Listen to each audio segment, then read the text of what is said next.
and gentlemen, I'm the CHALL, your Doncaster Rovers fan and your YouTube sporting journalist. Today, we are going to be summarising the 2022-2023 summer transfer window at Doncaster Rovers Football Club. We're looking at the ins, the outs in the first team and the academy, and we're also going to be looking at the staff changes and major footballing structure changes. So, before we get started, make sure you do like, comment, subscribe, and for now, let's have a look at the ins and outs at Doncaster Rovers this summer.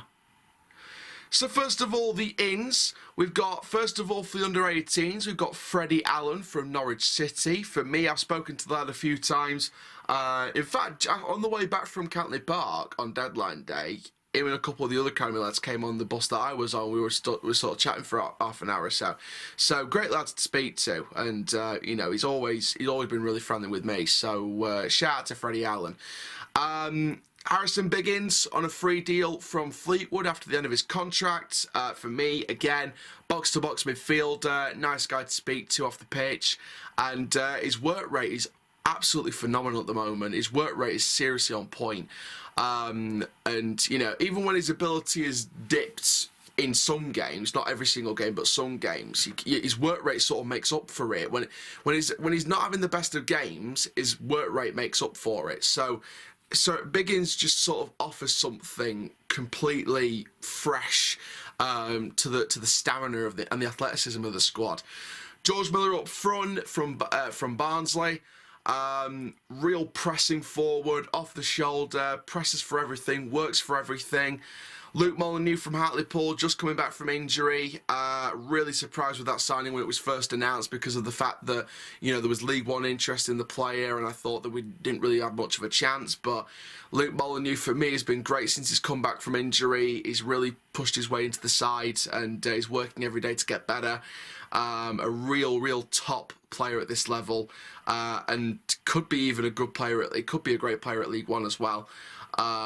For me, and that's a great signing to have. Josh Andrews on loan. He's not been amazing, but he has been all right. I'm not going to be constructive here and just say, for me, I just feel like the main thing with Josh, and I've said this to him face to face, and he's agreed with me on several occasions, it's the formation we were playing when we were playing him, because we were playing him in a 4-4-2 diamond at the time. And for me, he didn't work with a diamond. I felt he worked better with wingers either side of him. And he agrees. It improves his aerial game, it improves his hold-up play, and it improves him as a target man specifically. So I'm not going to write off Josh Andrews at the minute. I'm going to wait and see what happens. But for me, I think that Josh could still be a great striker. I think he just needs time. Adam Long, great young up-and-coming centre-back from Wigan Athletic. One of a couple of signings that we paid money for. For me, again, like I said, a real top young player. Never really put a foot wrong at Wigan from what I'm hearing from the fans. And again, just overall amazing. James Flaming Maxwell, 20 years old, left back. And oh my God, we've got our left back sorted for at least the next 3-4 years. Minimum. Maxwell's just a fantastic player. He just keeps on getting better every game. Sort of dropped out a bit with fitness levels, but he's working his way back in there now, and I fully hope he'll start on tomorrow against Mansfield. And overall, for me, I think Maxwell's been a fantastic signing so far. Carl Hurst, the second of the two players that we paid money for, the second of the undisclosed fees. Carl Hurst for me, again a fantastic signing, arguably the best piece of business this window so far. 21 years old, his technical ability on and off the ball is absolutely spot on. And again, just an amazing signing. Again, someone who really impressed on trial with us, along with Maxwell. So for me, I think that Hurst has just been absolutely astonishing. Lee Tomlin, again, another guy who impressed on trial and has just grown from there. Again, for me, I feel like Lee is a really class above the rest player. He had that red card incident at Bradford, but we've moved past that completely now. We've all forgiven him by now because his technical ability is just above everybody else's at the minute. It really is a proper top-level player at the minute and really performing like a level above League Two. And then we've got a couple of youngsters here. Jack De Grucci, 18 years old from the York Academy, suggested to him by former left-back Tim Ryan. who was working at York. I feel like Jack could really come good long term. He still needs time to develop, but that will come. And Tavonga Kulea, again, we re-signed him. He's in the senior team now rather than the academy. 18, a lot of potential, technically gifted as a winger, very pacey winger, very technically well done. And again, could be a real future prospect. And then finally on deadline day, Max Waltman on the season-long loan from Liverpool, a good all-round striker, technical, good hold-up play, highly rated in the academy, has got that Champions League atmosphere experience at the San Siro just around 12 months ago, just under 12 months. So for me, I think Max is a great loan signing and someone who could bring something different to the dressing room in terms of voices and characters. And he wants to wear the club shirt with pride every match, which is something we all want to hear from these players. So in terms of the ins then, so obviously Freddie Allen's under 18s, we've got 2 loanees, so obviously including Freddie Allen, that makes our signings go up to 12 in terms of incomings.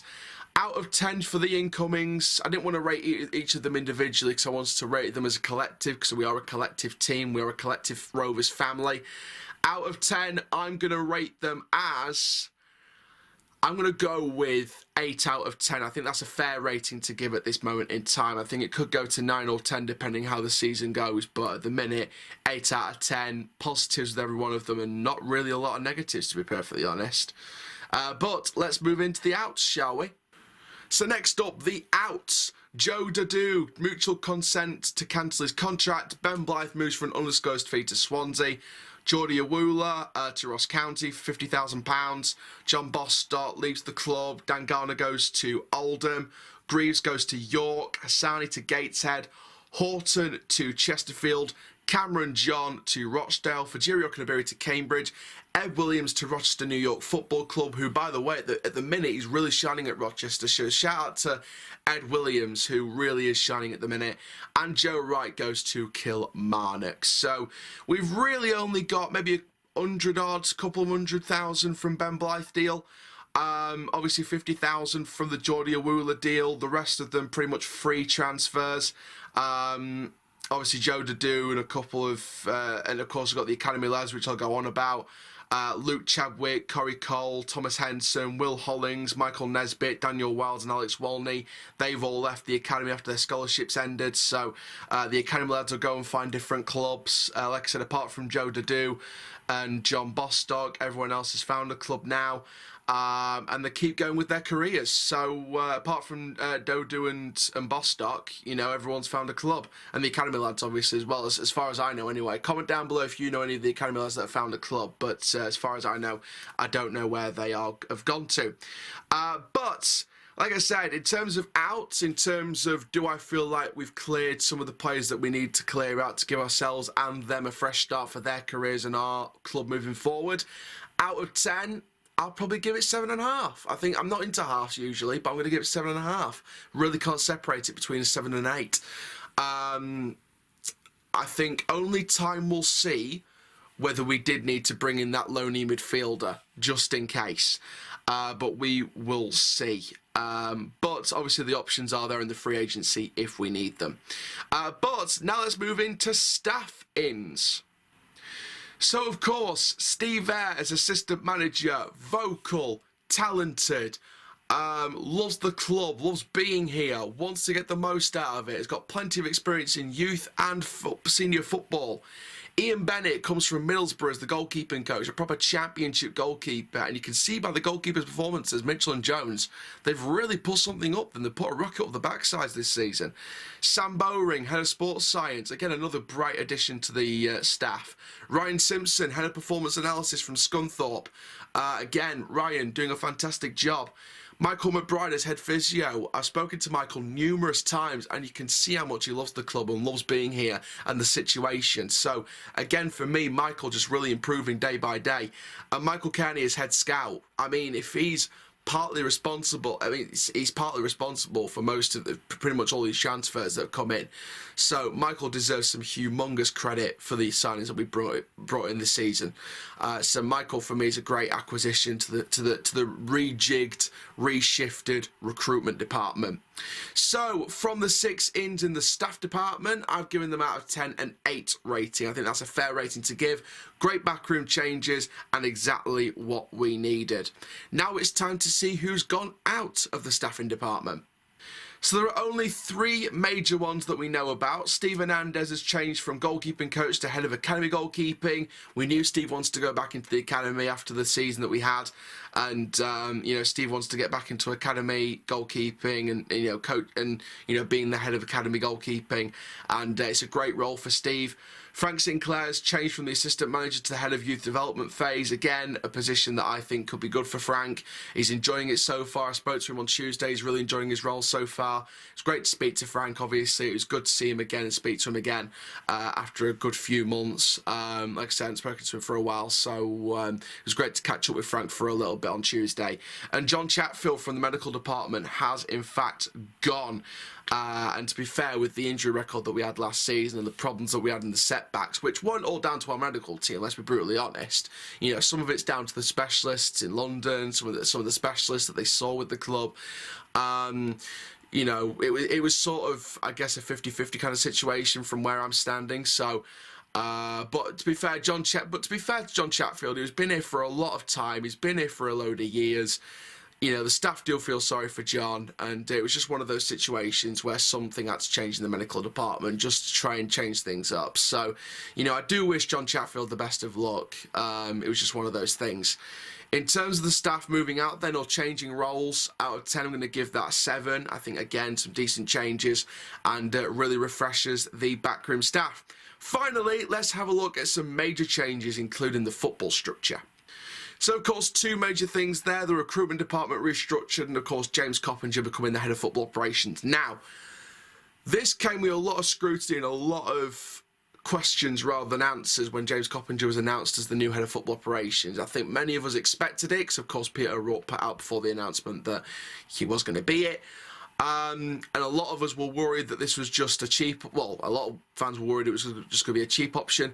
How wrong were we? How wrong were we? Because Coppinger's come in and has absolutely helped refresh that club from the inside out. And hopefully we'll only get better from here. So in terms of structure changes, I've got to give that an 8.5 out of 10. And the reason why I've gone with that straight away is because it was major change that we needed for years. Like I said in the Max Waltman video, shout out to Gavin Baldwin and everyone around the club that really wanted that change and got the change passed by the board of directors. Because if they didn't pass that change, would have been in a similar structure, working under a different structure and a different recruitment department that may not have been as good as we've got it now. So for me, I feel like Coppinger's done a really good job, and the recruitment department being restructured as well has been a really big, huge plus for the club as well. So 8.5 out of 10 is the best I can give at this current time. But let's finalise the summer window on and off the pitch. There we are, ladies and gentlemen. Now, obviously, when you're talking about things, you have to look down the middle. So, of course, there is the other side to it, which is constructive criticisms. I don't really have many constructive criticisms of this window, to be perfectly honest. There is one that's not really constructive criticism, but it's more like I'm willing to wait until January to try and rectify this, and that is maybe one more loan to have backed up the fullback positions, maybe. Obviously, the Freeman deal fell through. We knew all about that. Sean Rowan wasn't leaving Lincoln. We knew that towards the end of the window. In terms of alternatives, most were asking for money that we were simply not going to pay for. So, for me personally, I feel like I'm willing to wait until January to see if we can bring in maybe a fullback loan in January. Because Carl Noyle's a great player. James Maxwell's an exceptional talent for the future and for the here and now. Charlie Seaman, he gets his chance to prove himself now. Between now and January, Charlie gets the chance to prove himself in the games he plays. So we shall see exactly what happens. But I'm really excited for this, and I cannot wait to see what the season brings. So overall then, so if we're rounding up staff ins, staff outs, players in, players out, and major change to the club, out of 10 for the summer transfer window 2022-2023, I'm going to give it out of 10 a good 8 out of 10. So there we are, guys. Thank you very, very much. I am the CHALL, your Doncaster Rovers fan and your YouTube sporting journalist. Keep living the Rovers life. That is full time. Bring on the season.